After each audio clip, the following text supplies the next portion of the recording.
Hello' everyone, আজি মই বনাবলৈ লৈছোঁ এটা আলুৰ চব্জি। আলুটো কেনেকৈ বনাওঁ আপোনাক দেখুৱাব পাৰোঁ।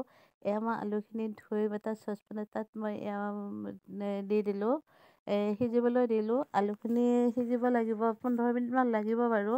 আলুটো সিজাৰ পিছত মই বাকলি গুচাই ল'লোঁ এটা এটাকৈ। অকণমান সময় লাগে, তথাপিতো বনাম যেতিয়াতো কষ্ট কৰিব লাগিবই আৰু। কেনেকৈ আলুটো বাকলি গুচাই ল'লোঁ আৰু কেৰাহী এখনত তেল দি মই আলুটো বনাবৰ কাৰণে যিটো গ্ৰেভি বনাম সেই গ্ৰেভিটো প্ৰস্তুত কৰিলোঁ। ইয়াতে পিঁয়াজ, জলকীয়া, বিলাহী, নহৰু পাত, এনেকৈ অকণমান লাল জলকীয়া গুড়িও দিলোঁ। দি গোটেইখিনি ভাজি মই এইটো মিক্সাৰ কৰি ল'ম।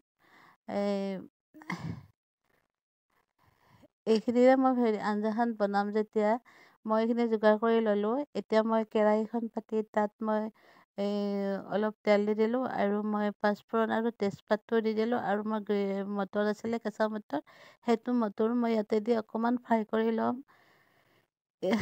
আৰু হালধি গুড়ি দিলোঁ। তাতে মই গ্ৰেভিখিনি দি দিলোঁ।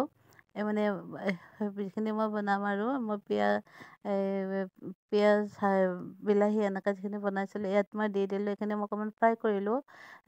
ভালদৰে ফ্ৰাই কৰিব লাগিব। এইটো অলপ কালাৰ আহিব লাগিব। তাত অকণমান কেপচিকামো দি দিলোঁ বাৰু। এনেকৈ সকলোবোৰ বস্তু দিলে খাবলৈ সোৱাদ হয়।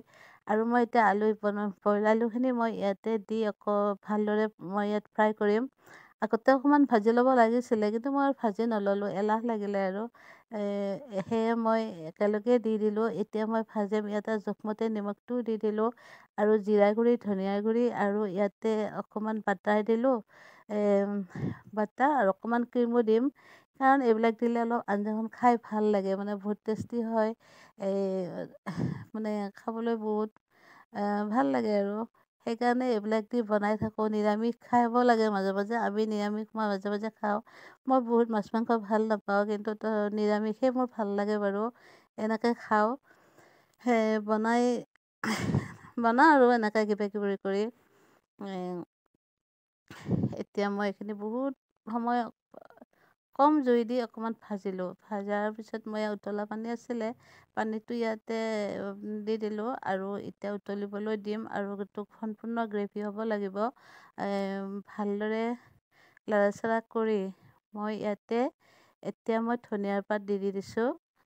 কাৰণ দেখিবলৈ ভাল লাগে আৰু গোন্ধটো ধুনীয়া হয়। এতিয়া মোৰ হৈ গ'ল। মোৰ এই ভিডিঅ'টো আপোনালোকে চালে, দেখিলে কেনেকুৱা পালে নিশ্চয় ভাল পালে। আৰু মোক কমেণ্ট কৰিব, লাইক কৰিব।